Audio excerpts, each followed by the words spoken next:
जर घटनाक्रम जर तुम्ही बघितली, मी आजल्या पहिल्या दिवशी बसून मांडतोय, एक बौद्ध समाजाच्या माणसाला वाचवायला एक मराठा समाजाचा माणूस तिथे जातो आणि आमदार म्हणून पहिल्यांदा तिथे गेल्यानंतर जी काय परिस्थिती बघितली त्या कुटुंबाची, त्याच दिवशी मानसिकता माझी झाली होती की हे जे काही मास्टर माइंड आहे ह्यांना फासावर चढवल्याशिवाय मी शांत बसणार नाही. आणि हा मांडणारा एक टीव्ही समाजाचा माणूस. सुरुवातीवरती आमच्यावरती आरोप केले की ह्याला राजकीय कट काहीतरी निर्माण करतात, राजकारण केले जातं. पण परत एकदा सांगतो की महाराष्ट्राच्या सभागृहामध्ये या अधिवेशनामध्ये सर्वच पक्षाचे आमदार आणि सर्वच जातीचे आमदार संतोष अण्णा देशमुख यांचं प्रकरण म्हणजे ऐकल्यानंतर सभागृहामध्ये उठून तिथं बोलले. धस अण्णाचं आपण सभागृहातलं भाषण बघितलं, अजून धस अण्णा जर 5 मिनिटं जर तिथं बोलले असते तर सभागृह ठसा तिथं रडला असतं.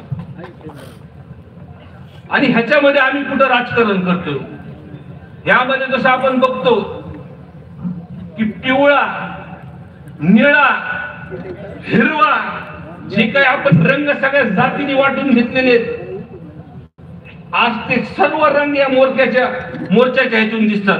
आणि फक्त एकच विषय सगळ्यांच्या समोर आहे की संतोष अण्णा देशमुख या कुटुंबाला न्याय देण्यासाठी आपण शेवटच्या श्वासापर्यंत आपण सर्वजण लढणार आहे.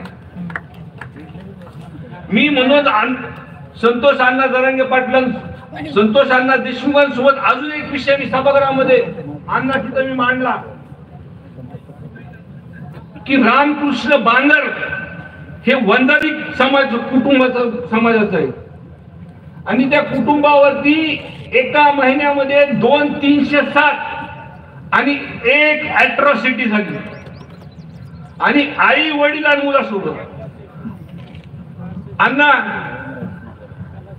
आम्ही प्रामुख्याने आम्ही तुमच्याकडे बघतो, तुम्ही सरकारमध्ये असल्यामुळे, तुम्ही सीएम साहेबाच्या किंवा सरकारमध्ये जवळ असल्यामुळे आम्ही तुम्हाला म्हणतो की निर्णय घेताना अण्णा एकामेकावर ट्विट, अण्णा आम्ही कळकळून माझा भाऊ तुमच्या, पण एकामेकावर निर्णय घेताना टाकू नका, ह्याच्यामुळे हसले त्याच्यामुळे हसले.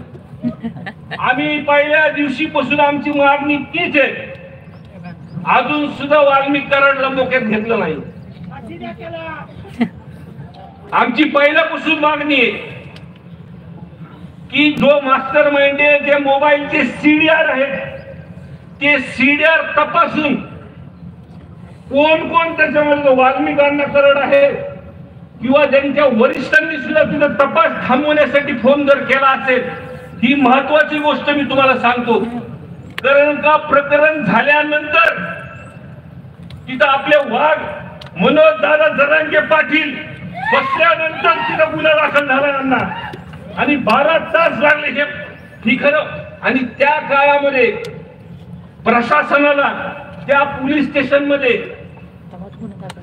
किंवा त्यावेळेसचे एसपी डीवायएसपी कुणाला कुणी वरच्यांनी जर फोन केले त्याचे सीडीआर तपासा. आणि जे कुणी लोक आहेत, मी प्रामाणिक आणि तळमळीने सांगतो की ह्या गोष्टीमध्ये कोणतंही राजकारण आणणार नाही. आणि आपल्या सोबत जोपर्यंत जे हे मास्टर माइंड वाल्मिक कराडे आणि ज्यांना संरक्षण देण्याचं काम हे धनंजय मुंडे साहेब करतात, त्यांचा राजीनामा घेतल्याशिवाय आपण कुणी शांत बसायचं नाही. आणि हे जे कुटुंब आहे ह्यांच्या ज्या मागण्या आहेत किंवा सूर्यवंशी कुटुंबाच्या मागण्या आहेत, त्यांनी तर ती देणगी सुद्धा नाकारली, फक्त त्यांची न्यायाची भूमिका आहे. आणि आपण या दोन्ही कुटुंबासोबत आपल्या शेवटच्या श्वासापर्यंत आपण सोबत राहू एवढंच या ठिकाणी सांगतो आणि माझे 2 शब्द संपवतो. यानंतर आदरणीय खासदार श्री बजरंग बाप्पा सोनावणे.